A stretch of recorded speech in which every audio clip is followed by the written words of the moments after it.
Bang, sedikit menanggapi yang Mas baru-baru viral ini, Timothy Ronald yang terkait akademi kripto. Hari ini korban dari Timothy sendiri sudah melakukan BAP. Dan tadi disebutkan akhirnya kronologis dari korban ini yang kerugiannya hingga 3 miliar. Tidak ada dari satu orang, dan itu ada korban-korban yang lainnya nanti akan ada gelombang kedua. Mungkin abang melihat kasus ini, kan sebelumnya sudah ada tuh Indra Kents yang melakukan ini mungkin kalau korbannya viral ini lebih soft. Gimana ya Bang? Ya, kalau ini saya bicara dari seorang praktisi hukum. Ini kan terkait dengan adanya dugaan penipuan investasi trading mata uang kripto yang menyeret investor muda sekaligus influencer saudara Timothy. Ini sangat menarik perhatian publik. Kalau saya lihat ini sangat viral itu karena Timothy itu beserta rekannya, ada satu lagi namanya Mister K ya, Kalimasada, kalau saya dilaporkan ke Polda Metro Jaya terkait dengan adanya penipuan. Sebenarnya kan Timothy sendiri kan memiliki sekolah akademi kripto ya.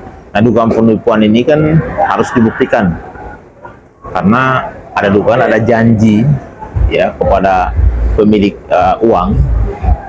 Namun dalam waktu yang kita tahu bahwa kripto kan lagi dalam keadaan jatuh berat ya.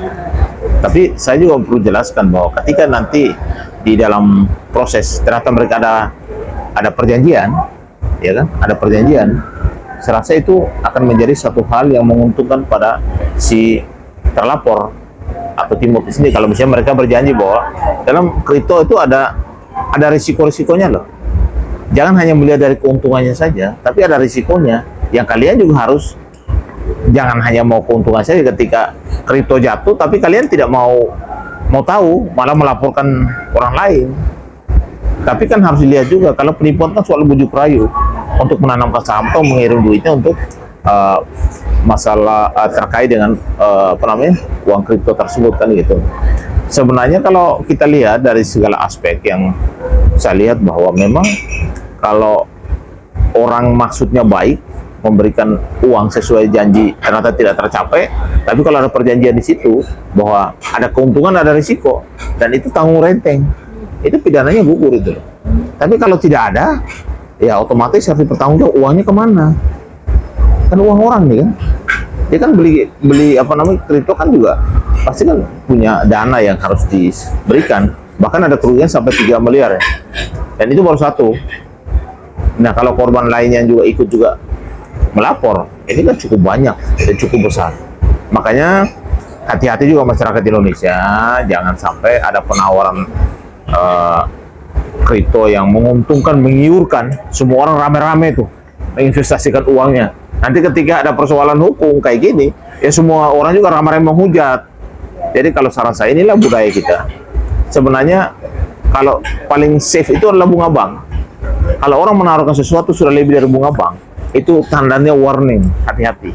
Karena itu bisa menjadi kasus yang banyak terjadi ya. Sebelumnya kan ada salah satu influencer kripto juga yang sempat terseret kan, dan sudah dihukum. Nah, jangan sampai ini juga kejadiannya sama dan kejadian lagi. Karena Indonesia ini, kita warga Indonesia tergiur dengan keuntungan besar. Jadi orang mau ngasih duit tapi untungnya sampai berlipat ganda. Pertanyaan saya, ada nggak bank yang mau ngasih kayak gitu kan? Kan tidak mungkin itu. Oke. Bang, tapi tadi korban sendiri mengatakan sebelum dia rugi 30 miliar untuk menjadi member dari akademi kriptonya PR ini, dia sudah masuk duit 50 juta, ya kan? Awal dia mengikuti. Apakah memang mungkin sepengetahuan abang, apa emang ada untuk menjadi member kripto itu memang ada di awal ada dana dulu, baru di situ dia akan dijanjikan sinyal-sinyal yang menguntungkan, misalnya koin ini akan naik gitu. Jadi harus terus diputarkan ketika dia mendapatkan untung. Gitu. Kalau itu kan perjanjian internal mereka ya. Saya misalnya bicara soal masalah teknis hukumnya saja. Di sini kan sebenarnya di Indonesia itu kalau peraturan terkait dengan aset kripto itu kan sudah diatur dalam pengelolaan aset. Itu di dalam peraturan otoritas jasa keuangan. Itu OJK sudah ngatur itu, peraturan Bank Indonesia ada mengatur juga, dan tanggung jawab bagi pengelola komunitas dan influencer ini harus ada tanggung jawabnya. Jadi kan si si terlapor ini itu kan juga adalah pemilik sekolah kripto dan dia juga merupakan influencer, pasti penunjuknya kan jutaan. Nah, jangan sampai dia menggunakan itu untuk melakukan hal-hal atau tindakan yang justru merugikan masyarakat.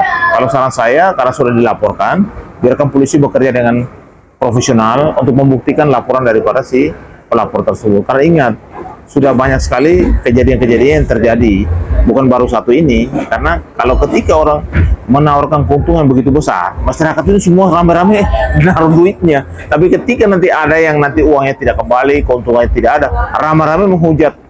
Jadi berhati-hatilah berinvestasi, carilah investasi yang aman menurut undang-undang kita gitu, ya. Bang, tapi setuju nggak Bang? Tadi kan mungkin dari pihak kuasa hukum korban sendiri meminta polisi atau aparat pemerintah lo untuk mengusut harta dari TR sendiri. Nah, mungkin ada dugaan juga pencucian uang, ya kan?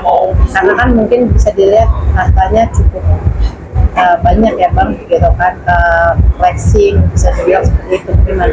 Ya, kalau menurut saya polisi kan harus melakukan penyelidikan yang mendalam terkait masalah ini, karena itu soal masalah dugaan penipuan, unsurnya kan harus dibuktikan.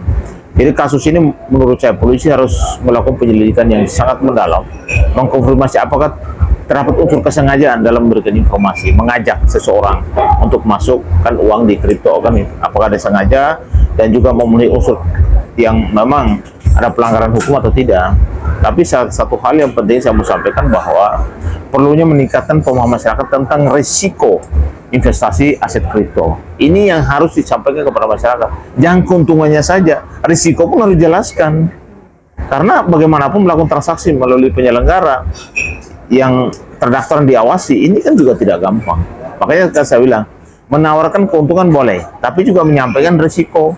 Sehingga ketika terjadi seperti ini kan, kamu tinggal kasih tahu, saya kan sudah kasih tahu bahwa ada risikonya juga gitu. Jangan hanya keuntungan digembor-gemborkan, tapi risikonya nggak disampaikan kepada investor gitu loh. Oke, Bang, terakhir mungkin kalau emang terbukti TR melakukan penipuan dan korban mungkin sudah banyak, bisa dijerat hukum dan pasal apa sih Bang? Sebenarnya kalau di pelanggaran pasal penipuan itu ancaman kan di bawah 5 tahun. Tapi ada undang-undang perlindungan konsumen, ada beberapa undang-undang lagi yang ancamannya di atas 5 tahun. Jadi memang suka tidak suka harus ada penegakan hukum. Dan masyarakat juga saya himbau, jangan tertipu dengan urusan yang namanya keuntungan besar. Karena banyak sekali kasus di Republik ini, ketika orang menawarkan keuntungan besar, dia tidak tahu risikonya. Tapi setelah masalah, mulai menghujat orang lain. Ini budaya yang harus dihilangkan. Carilah investasi yang aman dengan keuntungan yang sesuai dengan peraturan perundang-undangan. Terima kasih Bang.